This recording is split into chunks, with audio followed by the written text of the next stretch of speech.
I'm going to make you a bold promise. Watch the last 30 seconds carefully because they will change the way you think about the homes of celebrities and potentially even your own. Today, we'll use public photos and circumstances that we've all seen online to calmly and politely evaluate Whoopi Goldberg's home. We'll also talk about why some people think a lived-in environment is messy, while others see warmth, heart, and history. There are no cheap punches in this film, which is honest, instructive, and sympathetic since homes are private and words may bring suffering. Think about how your mind yells, "too much," when you view a room that seems crowded, and how your eyes fly from the wall to the table to the shelf.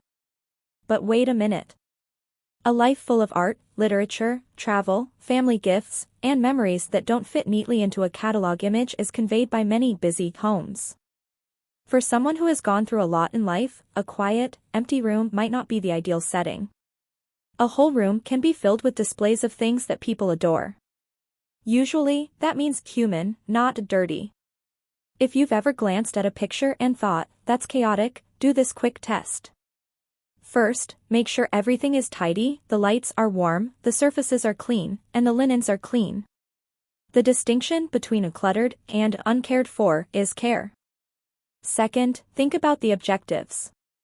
What do they all have in common, such as reading books, artwork, family portraits, or plants for air and color? When a pile has a purpose, it becomes a story. Third, think about comfort, comfortable chairs, a readily accessible table, and a reading lamp. Comfort shows that a location should be used rather than merely admired. Real individuals often reside in celebrities' homes, although by magazine standards, they are usually condemned. It makes sense that a room around Whoopi would feel rich and sophisticated rather than thin and manufactured, given that she has devoted her life to art and thought. Some individuals are drawn to this style of house because it seems genuine. Simple interiors with straight lines and transparent surfaces appeal to some people. Both strategies are suitable. Nobody is better. Their hearts are not the same. Any busy place can be seen from a different angle with this simple technique. As you follow the windows and lamps, start with the illumination and see how the light affects the important components. Next, find the anchors, which are the big sofa, the main rug, and the biggest bookcase. Next, pay attention to the rhythm, repeated colors, shapes, or textures. The room starts to look well-made once you notice light, anchors, and rhythm, even though the design is free and personalized. To use ideas for your own area without stealing them, try these 3 ways. First, come together out of love, not fear. Put your favorite periodicals and artwork in a noticeable spot. When you are pleased with what you see, a full shelf feels serene. The second stage is to create breathing lanes. Verify that there is a direct path from the door to the seat, from the table to the window, and from the seat to the table. When there is flow, even a big area can feel friendly. Imagine that the candles are fragrant, the coffee is fresh, the couch is comfortable, and the laughter is sincere. Assume that the person made choices appropriate for their situation. This way of thinking shields your personal space from offensive comments and transforms a little infraction into a more comprehensive probe.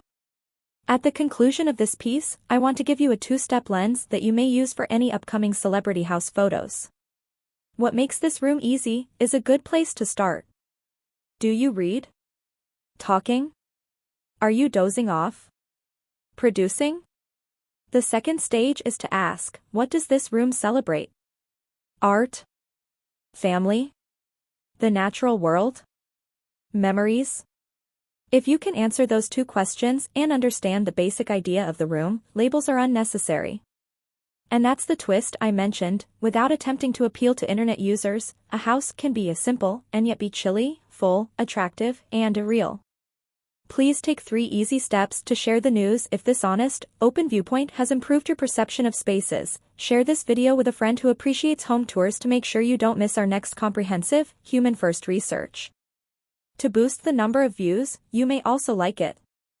Tell me in the comments what kind of room style you prefer, clean and quiet or layered and colorful, and what small changes you would like to make at home this week to better fit your tastes.